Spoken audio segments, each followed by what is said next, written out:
शुभं करोति कल्याणम् आरोग्यं धनसम्पदा शत्रुबुद्धिविनाशाय दीपज्योति नमोऽस्तु ते। दिव्यादिव्यारे दीपत्कार कानी कुंडलमोतीहार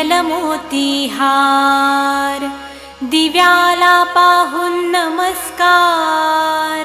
तिळाचे तेल कापसाची वात दिवा तेवे देवा पाशी उजेड पडे विष्णू पाशी माझा नमस्कार सर्व देव देवतांपाशी ये ग लक्ष्मी बैस ग बाजे